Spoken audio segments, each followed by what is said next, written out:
bem-vindo ao canal Teologia Aprenda Mais. Hoje eu quero falar sobre o quarto concílio ecumênico, que foi convocado em 456 d.C. na cidade de Calcedônia. Calcedônia fica na Ásia Menor.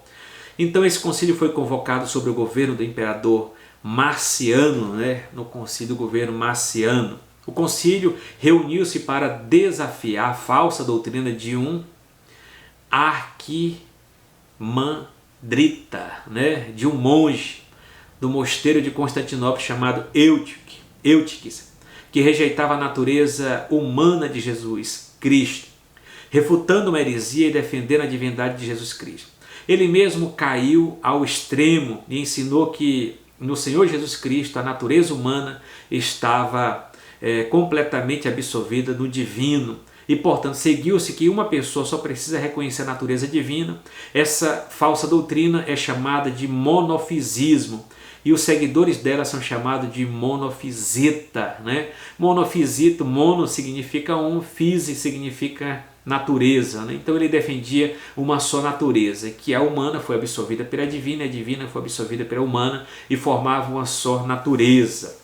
O concílio de Calcedônia, o concílio de Calcedônia teve reunido 650 bispos, que condenou e repudiou a falsa doutrina de Eutiques e defendeu o verdadeiro ensinamento da igreja, a saber que nosso Senhor Jesus Cristo é Deus perfeito, e como Deus ele nasceu eternamente de Deus, e como homem ele nasceu da Santíssima Virgem, E em todos os sentidos é como nós, exceto no pecado. Através da encarnação, nascimento de Maria, a divindade e a humanidade estão unidas, e nele como uma única pessoa, unida e imutável. Assim, refutando Eutico, indivisível, inseparável, refutando Nestório.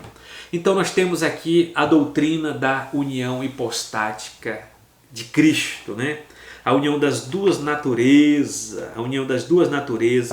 em uma só pessoa que é Cristo,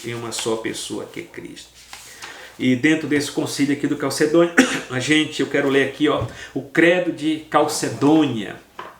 Fiéis aos santos pais, todos nós, perfeitamente unânime, ensinamos que se deve confessar que nosso Senhor Jesus Cristo é o mesmo e único Filho, perfeito quanto a divindade e perfeito quanto a humanidade, verdadeiro Deus e verdadeiro homem, contando de alma racional e de corpo consubstancial ao Pai, segundo a divindade consubstancial a nós, segundo a humanidade, em todas as coisas semelhante a nós, exceto no pecado gerado segundo a divindade, antes dos séculos pelo Pai, e segundo a humanidade por nós e para a nossa salvação.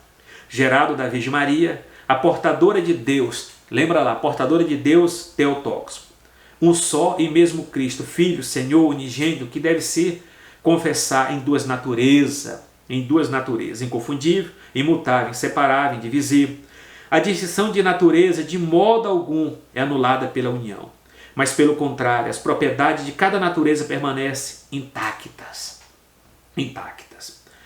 concorrendo para formar uma só pessoa e subsistência, não dividindo ou separando em duas pessoas, mas uma só e mesmo Filho unigênito, Deus Verbo, Jesus Cristo, Senhor, conforme os profetas outrora ao seu respeito testemunharam.